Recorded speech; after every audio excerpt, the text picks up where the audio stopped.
Hello and welcome to the WB Mason Coaches Report on GoHofstra.com. I'm Jim Sheehan, joined again by the head field hockey coach of the Hofstra Pride, Courtney Veinotte. And the coach, we seem like we've been doing this for every day this week. But last week the Pride had a mixed bag. Two games on the road up in Providence, Rhode Island. 1-1, beating Bryant on Friday and losing to Brown on Sunday. Let's go back to Friday's game against Bryant, a thrilling 3-2 shootout victory. Yes. Tell us about that game. Gosh, it was a great battle. The whole game, and we were back and forth, 1-0, 1-1, 2-1, 2-2. So it was a very back and forth game. Both teams were really trying to grind it out for the win in regulation, but an exciting finish. Cami Larson, put in both goals in regulation were fantastic, and her overtime shootouts just incredible composure by her.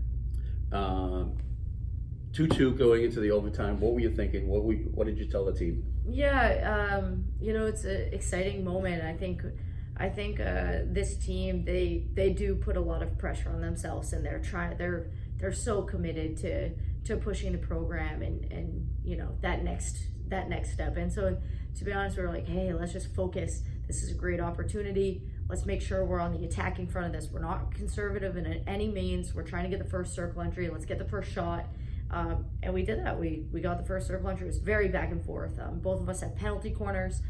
So extremely exciting overtime periods. And heading into the shootout, Cami Larson with two very impressive goals. Yes. The first one was super. Tell us a little bit about that. Yeah, her composure. Funny, this is actually the same two sets she puts together last year against Sacred Heart and shootout.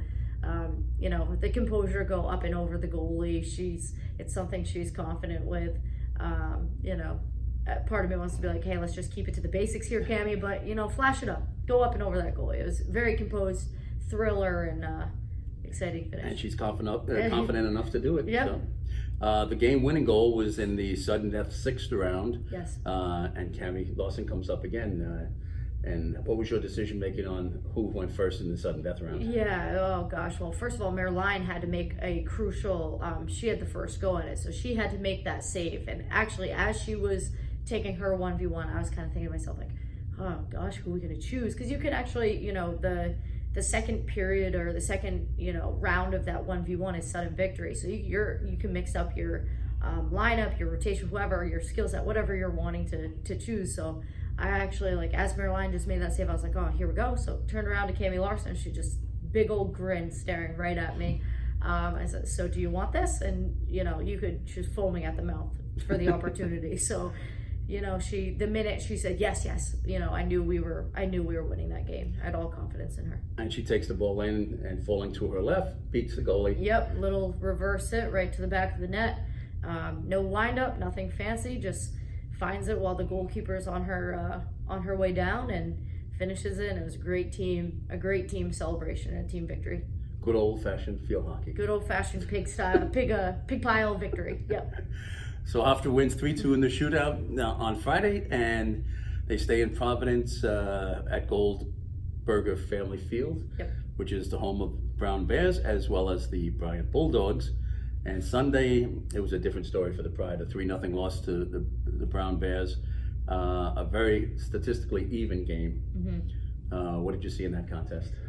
Another game of just pure grit by both teams, and actually post-game, Joe, the head coach of Brown, and I, Joe Reeves, we were kind of reflecting. We're like, wow, what a battle that was. It was a great energy by both teams, and very back and forth, and it was 1-0. I think we had 11 minutes on the clock in the fourth quarter, and the second goal was scrambling, and the third goal was a bit scrambling. It's just, if it was a 1-0 game in our brains, it doesn't feel like a 3-0 goal, but goal differential, but it was, and we're moving on.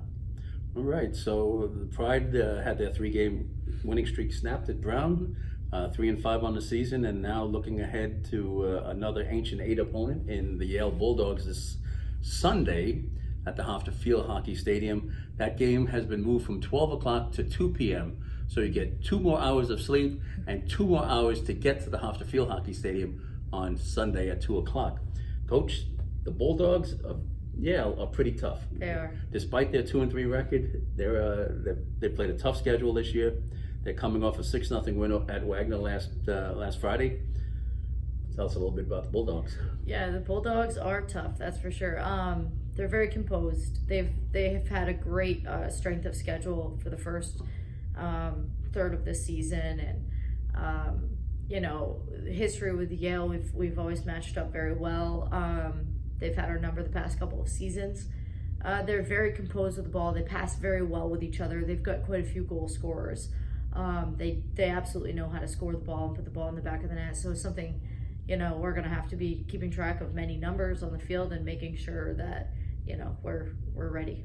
Does the 6-0 win over Wagner last week scare you a little bit?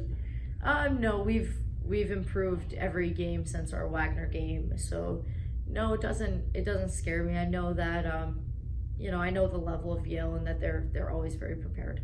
They've got a couple of 3-goal scorers in Imogen Davies and Camille Shire, 3 goals each.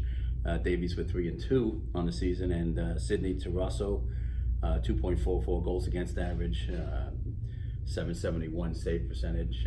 She's pretty good. She played all 5 games and started all 5. So, what does Hofstra have to do this week to be successful? Yeah, Hofstra field hockey. We just need to continue focusing on Hofstra field hockey, and I fully believe this team has really invested in taking care of their time on the turf, and we're really, every day we're trying to get a little bit better, and it's shown in the past couple of weeks here that we can put together some good matches, and I'm extremely proud of the group. I think if we continue in the direction we're going in, our leaders are working very hard to keep the group together and push our mass forward, and it'll be fun. It'll be an exciting one. Right behind Yale is the start of the CAA season next Friday against Drexel at home at Hofstra.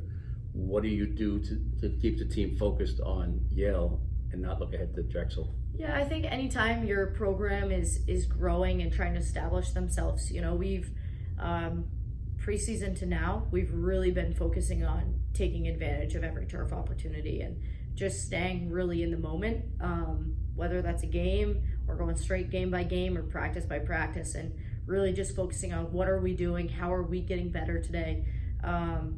It's a conference first, not like I know that our team they're putting the pressure on themselves, right?